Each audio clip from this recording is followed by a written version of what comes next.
here with the Kubota M6 131. Probably been 2 or 3 weeks since I made the intro video. Wanted to kind of just give everybody an update on how things are going, what I like, what I don't like. It's probably about 90 degrees here in South Carolina right now. I'm out in the field bush hogging. I got a 64-acre pasture that I'm going to start cutting hay on, and I've just been trying to get it cleaned up and it's getting there slowly but surely. But I'm out here cutting, cruising along in some decently thick stuff. 6.5 miles per hour or more. You can see that, which is probably the fastest I've ever really bush hogged. I think it could go faster, but I'm not so sure I'd feel very comfortable going faster. Probably beat the hell out of me. But it's nice to know that you could if you wanted to. Using my Woods BW12 Batwing.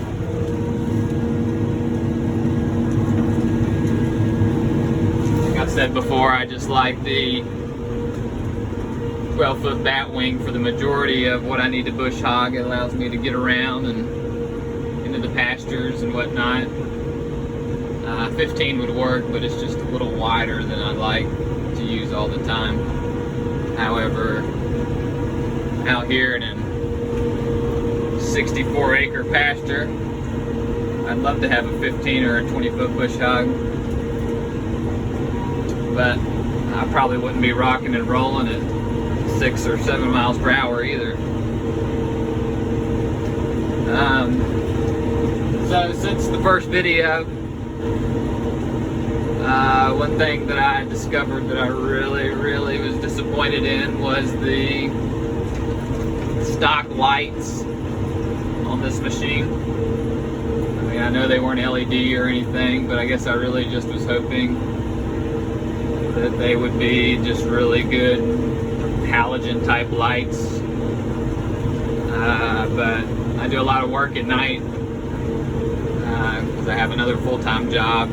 So sometimes I need to get something done, and the only time to do it is at night. So I operated it a few nights in a row for 5 or 6 hours in the pitch black dark, and the lights were just awful.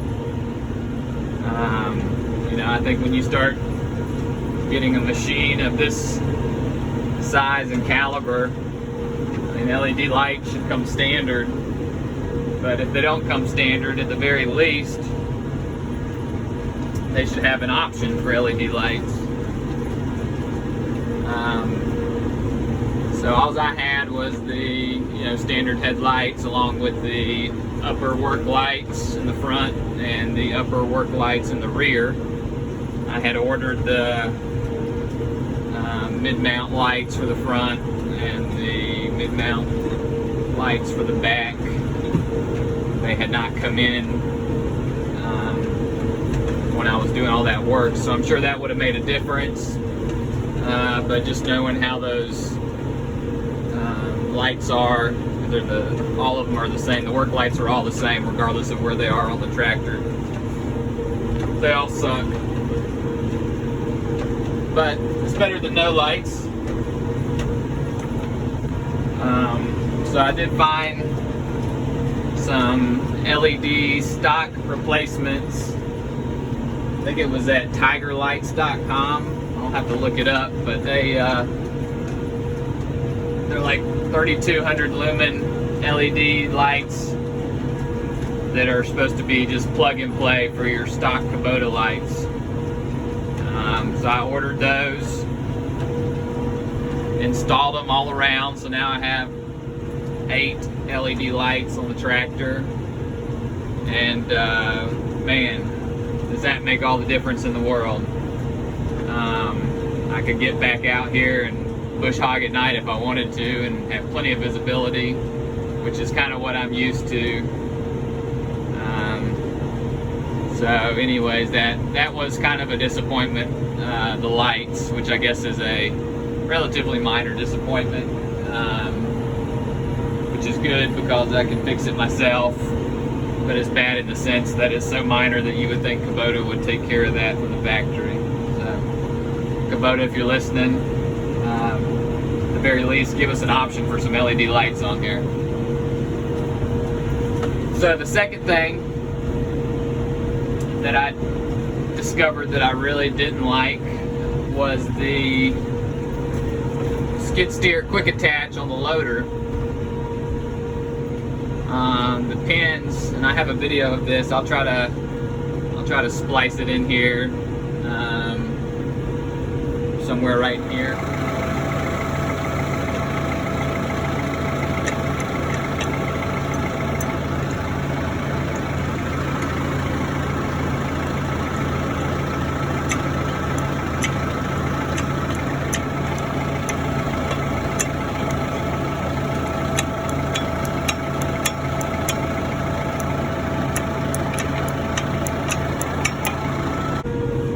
But the pins, you can see, are super sloppy from the factory, and I don't really understand that. I mean, I guess the more slop there is, the more likely everything's going to fit in the different attachments. I know that skid steer quick attach has a standard, but the standard doesn't always work across everything.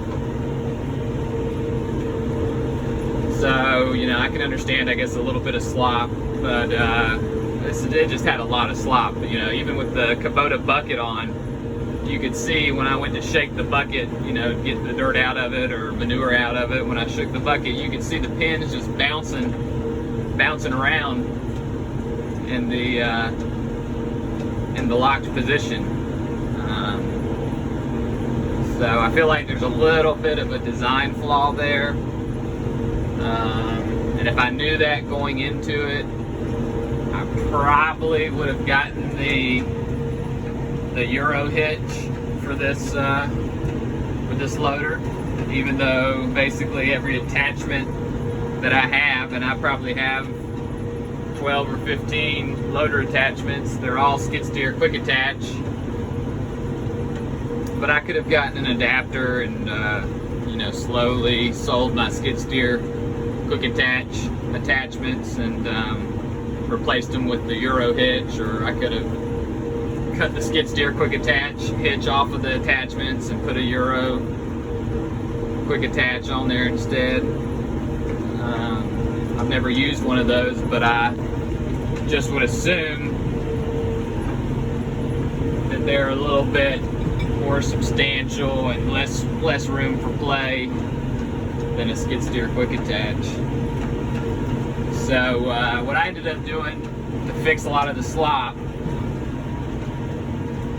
and maybe this is part of the reason Kubota makes it the way they make it, but there's a lock nut on top of a threaded bolt on your pin assembly, and I loosened the lock nut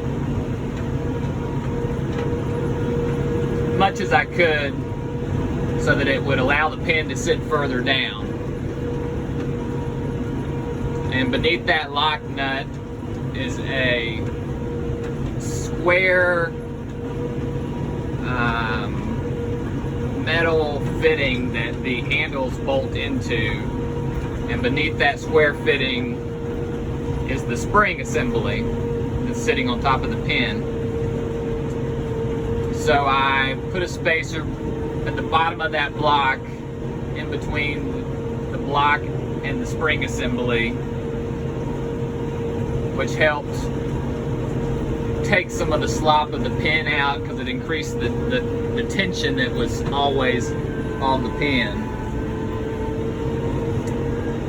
And finally, the third thing I did was there's a cotter pin or cotter bolt, I don't know what you want to call it, but there's a bolt with a hole in it that you put a little cotter pin through that holds the actual skid steer quick attach pin to the spring assembly on the hitch.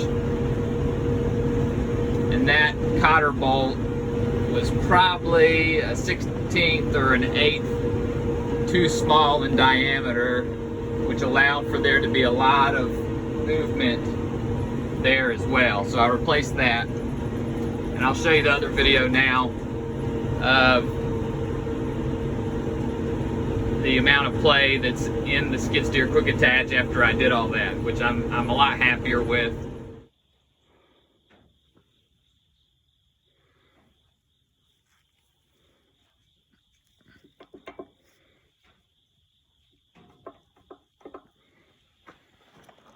It fits 90% of my attachments perfectly now, and then I have one attachment that is still a little loose on, but I think that's probably more of a manufacturer's issue in that attachment where they made a little extra room for play. But end result, I'm happy with. Other than that, I've been super happy with this machine. You know, like I've said, I'm coming from a Coyote PX 1153, so that was a 110 horsepower machine. And just the amount of power that I'm having with this machine, even though it's only 20 horsepower more, the efficiency that I've gained is unbelievable. And I don't know if that's just from the 20 horsepower or if we're just the caliber of machine, and it's just each horsepower is more efficient than what it was on the Coyote. I don't know, but it just kind of blows my mind. I've never once thought, wow, I need a little more power. And yeah, I know I've only had it for a few weeks here, but I have put, you can see down here, I have put about 62 hours on it so far. So I've operated it quite a bit in a short amount of time. But just super impressed. Is it worth the money? Hard for me to say that at this point. I want to believe it is. And I think anybody that bought a machine would want to believe that it was worth that amount of money. But the jury's kind of out on that until I see how it holds up, how many times it's got to go in for service, unplanned service, I guess. With the Coyote, it seemed like every 3 months or so, every 3 or 4 months, it never failed. Something would happen that required dealer intervention, and that could be said about it from day one. I had it for 3 years, so every 3 or 4 months it was in the shop. So I guess anything better than that would make you think that that maybe this Kubota was worth it. My goal is for it to go into the shop no more than once a year. That would be ideal. I'd be happy with that. Like, I know things are going to happen, but I've talked to a lot of other M6 owners, and a lot of them said they never have any issues out of it, and if they have, it was one minor issue here or there. So I'm excited, I'm hopeful. Trying to think what else I've noticed about this machine. I did have to get a different hydraulic top link. Thought I was going to be able to use the one from my Coyote on here, but the 3-point lift arms were out further on the Coyote than they are on the Kubota, which meant my top link was a little long. I hooked up a few different 3-point attachments, my hay spear, my 8-foot box blade, and neither of them really had the angle selection that I wanted. The top link was just pushing the top of the attachment out too far.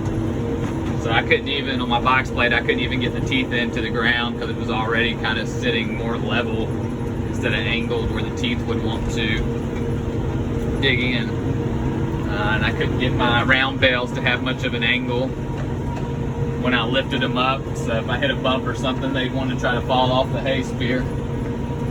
So it just seemed like it probably wasn't going to work the way I wanted it to. So I did get another hydraulic top link, and it's got what I think they call the clevis end on it, which is instead of it being a solid end like on your regular top link that has no side-to-side movement, it's got a clevis with a pin through it that's connected to your top link, which allows it to move side to side and up and down. And I gotta say, I really like that. I didn't know if I would or not, but seems like it's would be less wear on the machine, less wear on the top link. So haven't got to play around with it too much yet, but I think I'm gonna like it a lot. I get all my top links from Agri Supply. I think you can Google them, but I bought 3 or 4 top links from them for different machines, and never once had a problem with any of the top links. They all have original hoses, original seals, still going strong to this day. And that's been over the last 6 or 7 years, I guess. So really good company. I think you can actually order them through Tractor Supply now too, but if you order them straight from Agri Supply, you're going to get free shipping, and the top link is going to be cheaper. I want to say there was no sales tax, but I could be wrong.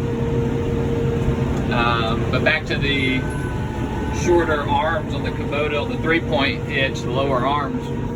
I mean, I understand why the arms are shorter in general. I would think the shorter 3-point arms give you more lift capacity because the attachment's closer to the machine. But these attachments are so close to the machine, I'm used to being able to kind of, if I need to adjust something or get out and get behind the tractor when I have a 3-point attachment on, I'm used to being able to get out and kind of squeeze in between the tractor and the attachment. But the attachments on this Kubota, on the 3-point, are just so close to the tires, I can't even squeeze through. So, you know, I'm not 100% sure why they do that. It looks like they, you know, reduced the length of the 3-point arm so that they could possibly go cheaper on the hydraulic cylinders that lift or control the 3-point system. But I could be wrong. There could be some other reasons behind that. But again, a relatively minor issue. I don't think it's going to really mess with any functionality, other than I'll have to be extra careful when I have my box plate on using the hydraulic top link, because I could definitely angle the box blade so much that it wants to stick the teeth into the tires. So I'm going to try to avoid doing that, obviously. But yeah, really happy with the machine. I know I spent a lot of time talking about the negatives, but you know, most of the time when people are watching these videos, they want to hear about the bad stuff. And you know, in my opinion, it's really not that bad. But it is things that I would want somebody to tell me about, so I'd be aware of it if I was looking to buy this machine, which I was. And I, again, couldn't find many videos other than just, you know, dealer videos or Kubota sponsored videos. You know, it's a lot better to get some info from people that are actually using the machine and that you can kind of relate to. So I guess that's it for now. I'm going to keep doing videos. You know, if anybody wants anything videoed in particular, you know, feel free to leave a comment and let me know. If you got any questions about the machine, let me know. I did do the 50-hour oil change here recently, and that was super easy. The machine sits so high, it's easy to get to everything. Filter's easy to get to. Honestly, the hardest thing was putting oil back in the machine, and that's only because I didn't have the right kind of oil filter or the right kind of oil funnel to make it easy. I need to get one of those that have like a flexible end on them so that I can angle it. It was just in a really awkward spot to use a straight funnel. But yeah, that was super easy. But yeah, I'm sure there's a lot of other things that I'm missing here. But I can update you guys in the next video. Appreciate you watching. Have a good one.